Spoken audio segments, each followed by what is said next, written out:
जब एक भक्त ने लगातार 12 साल तक श्री कृष्ण की सेवा की, बस इस उम्मीद से कि 13वें साल की पहली सुबह श्री कृष्ण उसके घर पधारेंगे, लेकिन जब वो नहीं आए तो उसकी विश्वास, उसकी भक्ति और उसके उन आंसुओं का क्या हुआ जो 12 सालों से श्री कृष्ण मिलन की आस में उसकी आंखों से बह रहे थे। गोकुल में श्री कृष्ण के एक बहुत बड़े भक्त हुए श्री कृष्ण दास जी। उन्होंने एक बार सुना, यदि 12 सालों तक लगातार किसी कार्य को किया जाए तो वो कार्य सिद्ध हो जाते हैं। उनके मन में श्री कृष्ण के प्रति भाव आया। वो मंदिर जाकर श्री कृष्ण को एक माला पहनाकर बोले, प्रभु आज से मैं लगातार तुम्हें 12 सालों तक माला पहनाऊंगा, पर 13वीं साल की पहली सुबह तुम मेरे घर आना, मैं वही तुम्हें माला पहनाऊंगा। अब वो हर रोज माला बनाते, मंदिर जाकर श्री कृष्ण को माला पहनाते हुए कहते, ठाकुर जी आज इतने दिन हो गए, बस इतने ही दिन बचे हैं आपके आगमन में। जब भी 12वें वर्ष के आखिरी दिन मंदिर आए तो कान्हा को माला पहनाते हुए बोले, प्रभु आज मेरे मंदिर आने का आखिरी दिन था, अब कल सुबह तुम मेरे घर आना, मैं तुम्हें वही माला पहनाऊंगा। बहुत ही प्रसन्न होकर मंदिर से घर गए। पूरी रात जाकर 56 प्रकार के भोग बनाए और सुबह होते ही श्री कृष्ण की प्रतीक्षा करने लगे। सुबह से दोपहर हो गई, दोपहर से शाम हो गई, पर श्री कृष्ण उनके द्वार पर नहीं आए। श्री कृष्ण दास बहुत दुखी हुए। गुस्से में सारे भोजन को समेटकर एक मोटरी में डाल लिए। उस मोटरी को अपने कंधे पे लाद कर मंदिर के पास गए और बोले, यहाँ पर कोई कृष्ण नहीं रहता, यहाँ पर बस मूर्ति है। अगर सच में कृष्ण रहता तो क्या वो मेरे इंतजार को पूरा नहीं करता? ऐसे बड़बड़ाते हुए वो मंदिर के पास से आगे निकल गए। उन्होंने देखा एक बहुत बड़ी गायों की झुंड आ रही है और उस झुंड में एक बहुत ही सुंदर बालक है। बालक ने जोर से चिल्लाकर कृष्णदास से कहा,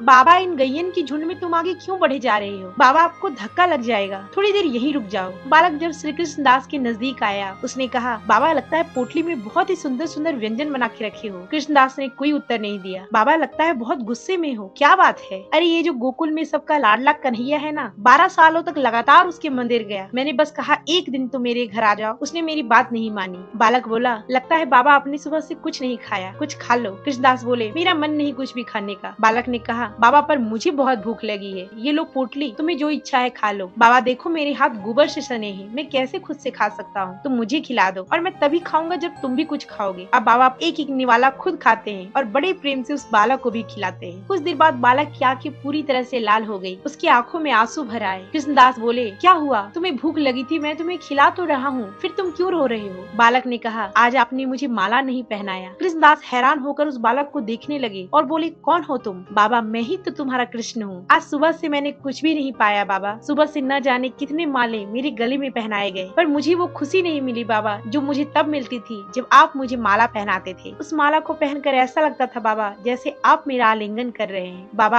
आज माला नहीं पहनाओगे? कृष्णदास की आंखों से आंसू बहने लगे। वो भाव विभोर होकर श्री कृष्ण को अपने हृदय से लगा लिए। अगर आप भी श्री कृष्ण के भक्त हैं तो कमेंट बॉक्स में एक बार जय श्री कृष्णा जरूर लिखें।